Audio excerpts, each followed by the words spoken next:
أعمالنا من يهد له فلا مضل له ومن يضلل فلا هادي له أشهد أن لا إله إلا الله وأشهد أن محمدا عبده ورسوله اللهم صل على سيدنا محمد وعلى آل سيدنا محمد أما بعد فيا عباد الله اتقوا الله حق تقاته ولا تموتن إلا وأنتم مسلمون أعوذ بالله من الشيطان الرجيم بسم الله الرحمن الرحيم إنا أعطيناك الكوثر فصل لربك وانحر إن شانئك هو الأبتر. Ma'asyiral muslimin wal muslimat, jamaah salat Idul Adha rahimahullah.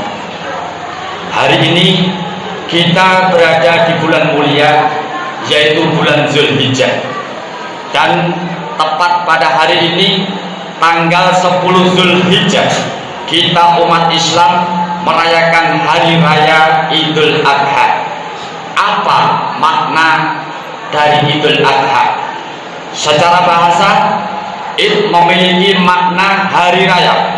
Adha bermakna hewan sembelihan. Artinya pada hari ini kita diperintahkan Allah Subhanahu wa Ta'ala untuk berkorban dengan menyembelih binatang korban untuk mendekatkan diri kita kepada Allah Subhanahu wa Ta'ala.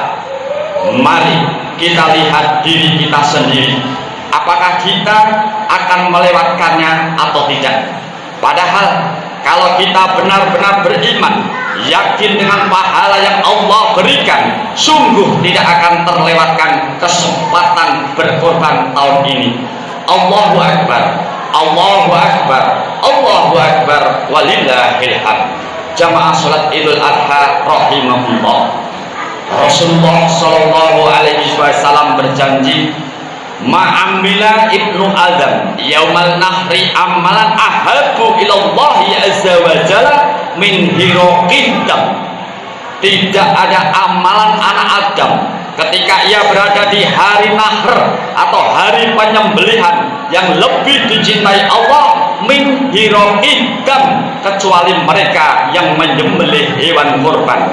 Dan saking dahsyat pahala berkorban, Rasulullah Shallallahu Alaihi Wasallam bersabda, wa innaha lataqti yaumal qiyamah. Semua binatang kurban itu akan datang kembali di hari kiamat. Bagaimana sifat datangnya? Bikuruniha, lengkap dengan tanduk-tanduknya, wa adhalafiha, dengan kukunya, wa ashariha, dengan bulu-bulunya. Semua binatang yang kita korbankan datang. Untuk apa mereka datang?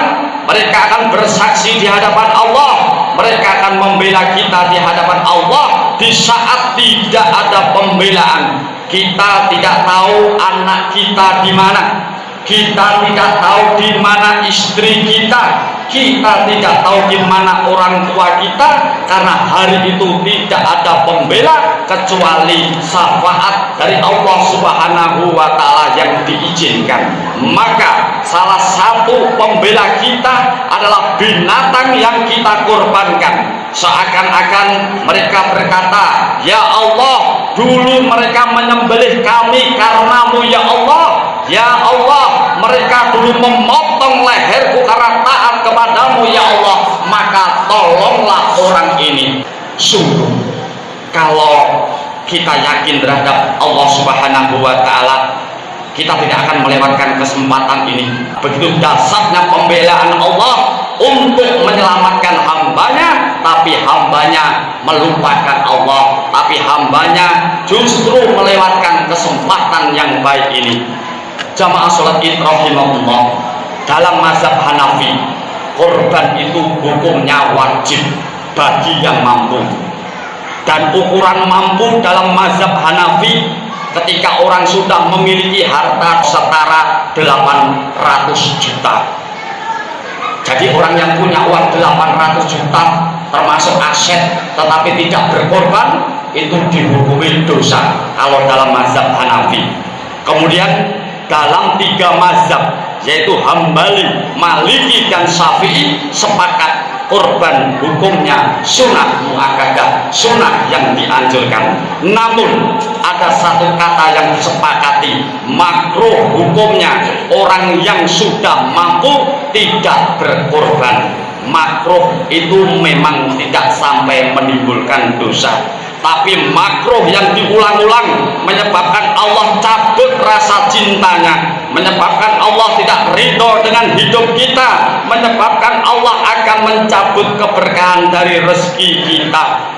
Dicabut keberkahan rezeki bukan berarti rezeki kita seret, bukan berarti uang kita sedikit. Bisa saja uang kita banyak, harta kita berlimpah, tapi dicabut kebarokahannya. Harta kita banyak tapi mudah sekali keluar penyakit, banyak uang yang dikeluarkan untuk berobat dan lain sebagainya. Bisa saja rezeki banyak tapi anaknya nakal, rezeki banyak tapi anaknya narkoba. Itu dikarenakan tidak berkah rezeki kita.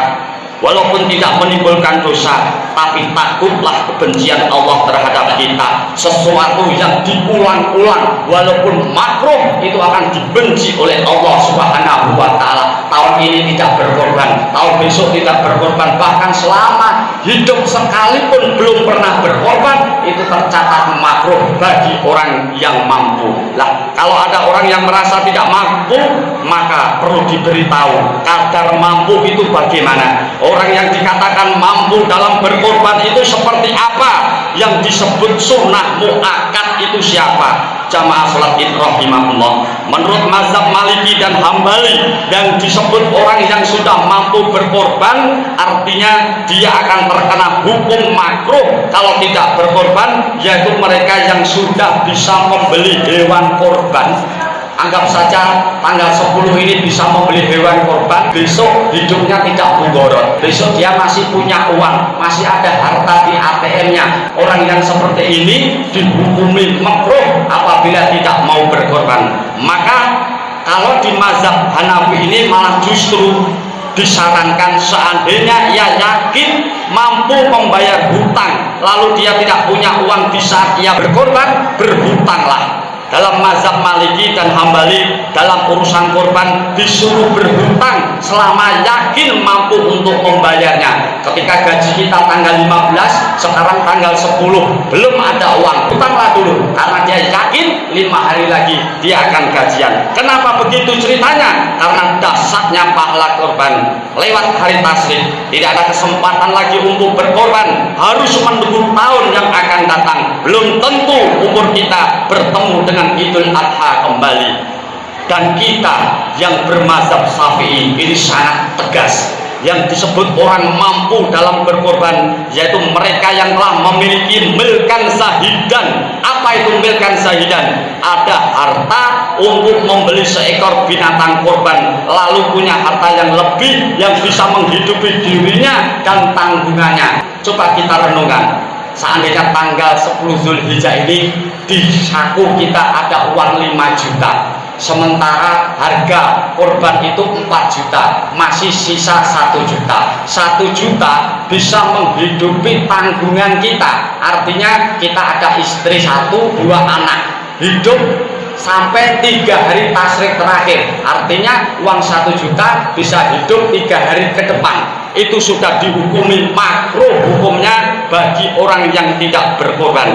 Jamaah salat Id yang dirahmati Allah Subhanahu wa Ta'ala, kalau itu ukurannya makruh, ukurannya mampu, insya Allah hampir kita semua sanggup untuk membeli hewan korban. Tapi jamaah sholat Id yang dirahmati Allah, kenapa orang melewatkan kesempatan yang Allah berikan untuk masuk surga? Kenapa orang melewatkan kesempatan untuk dekat dengan Allah? Karena rata-rata hamba Allah ini selalu suka yang instan-instan. Mereka suka dipercepat, mereka suka yang nampak-nampak. Watasarunna akhirah, lalu ia meninggalkan akhiratnya. Jamaah sholat Id rahimahullah, seandainya pagi hari ini HP kita jatuh ke paret, pagi hari ini jatuh, nanti sore HP kita sudah baru, datang ke counter dengan mengeluarkan 4 juta, kita kecil, HP kita baru lagi. Dengan mudahnya, dengan cepatnya kita membeli HP, karena kita merasa kita tidak bisa hidup tanpa HP, kita tidak bisa kerja tanpa HP.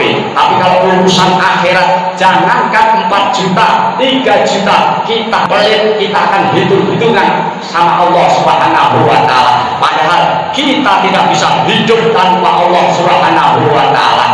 Ada yang mengatakan hewan kurban 4 juta, 3 juta mahal. Tapi ketika ada hafling yang dijual dengan seharga 20 juta, dia bilang murah. Dan segera dia membelinya.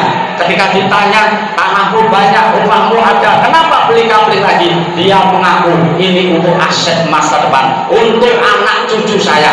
Dia tidak memikirin asetnya di akhirat nanti. 4 juta bisa mendekatkan diri di hadapan Allah Subhanahu wa Ta'ala. Jamaah salat Id rahimahullah, semoga khutbah ini bisa menjadi renungan kita semua, dan semoga Allah mempertemukan kita kembali di dalam surganya. Amin, amin, amin ya rabbal alamin. Barakallahu li wa lakum fil Qur'anil Harim wa nafa'ani wa iyyakum bima fihi minal ayati wa dzikril hakim. Aqulu qouli hadza wa astaghfirullaha li wa lakum wa li syairil muslimin min kulli dzambi fastaghfiruhu innahu huwal ghafurur